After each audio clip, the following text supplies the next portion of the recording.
You know that one person who shows up, looks at whatever disaster just happened, leaking pipe, dead car battery, corrupted file, complete emotional spiral, and they just go quiet for a second. They don't freak out or immediately Google it with shaking hands. They just think, and then they start doing something about it. And you're standing there wondering what is wrong with you that your first instinct was to cry. So what is it that actually separates these people from the rest of us? It's not really even experience, and once you understand it, you're going to start seeing it everywhere. Let's go back to something psychologist Albert Bandura identified in the late 70s, a concept called self-efficacy, which, stripped of all the academic language, is just your belief that you are capable of handling what's in front of you. Not a general optimism, it's very specific. It's the feeling of, I've handled things before, and this thing in front of me is handleable. Bandura found that this belief alone dramatically changes how long someone persists at a problem before giving up, and how much effort they pour into it when it gets hard. So, what made people like this in the first place? That's where it gets personal. Think about what happens the very first time a kid tries to fix something, like actually tries, and it works. Even something tiny. They wiggled the wire and the lamp turned on. They rebooted the computer and it worked. They put pressure on the cut and the bleeding stopped. That moment does something to them that has nothing to do with the lamp or the cut. It rewires how they see themselves in relation to problems. Suddenly, the world isn't something that just happens to them. It's something they can reach into and change. And every time after that, when something breaks, their nervous system doesn't go into shutdown mode. It goes into almost a mild curiosity, like, oh, this is a puzzle. I've solved puzzles before. Bandura called these moments mastery experiences, and research consistently ranks them as the single most powerful source of self-efficacy there is. Not being told you're capable, not watching someone else do it, actually doing it yourself. That's the thing that sticks. It's a learned relationship with uncertainty. Locus of control and ambiguity.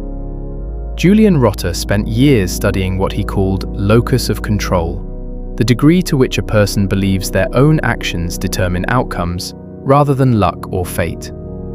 And people who sit firmly on the internal end of that scale don't just do better at fixing things, they're less likely to develop depression.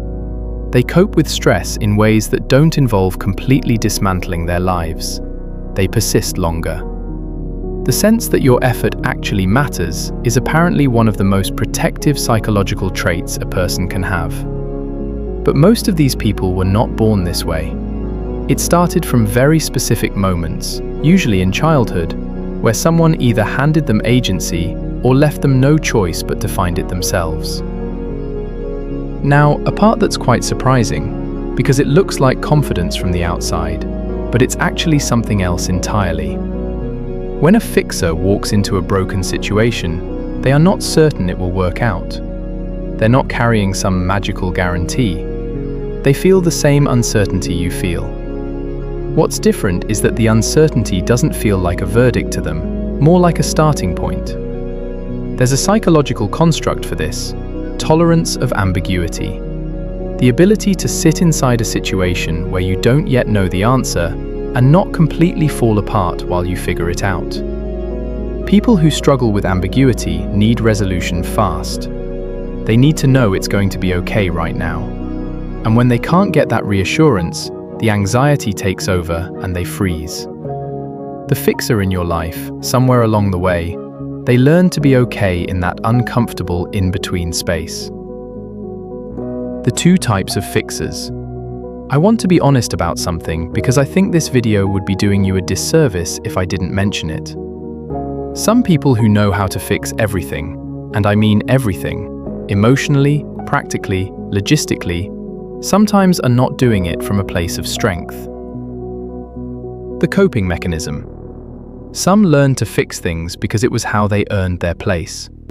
Standing there helpless was, at some point in their lives, genuinely risky. So their nervous system decided, I will never be helpless again. That's more of a coping mechanism, wearing a superpowers costume. The tell is when you ask them to let someone else handle something. They physically cannot relax. Then there's the other kind. The person who fixes things out of genuine curiosity, because broken things genuinely fascinate them. These people will tear apart something they already fixed just to understand it better. They've fallen in love with competence itself, not the outcome, but the process. Moving toward change. If you realize you aren't currently a fixer, it isn't a character flaw, it's a history. It's a set of experiences that taught you problems are things that happen to you. And that isn't permanent either. The whole architecture of self-efficacy is that it builds through experience. Small wins, tiny moments of "I tried and it worked." Not giant heroic fixes, just you tightened the screw, you made the call. But understanding why you're wired this way is only half of it. Awareness without structure has a way of just becoming more material for your brain to loop over. That gap between insight and actual change is the part I've been trying to address. If you're stuck in the same loops, there's a 7-day reset bundle in the pinned comment built specifically around this pattern.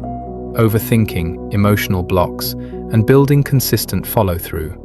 It's designed to be actually worked through. If that's where you are right now, it's linked in the description.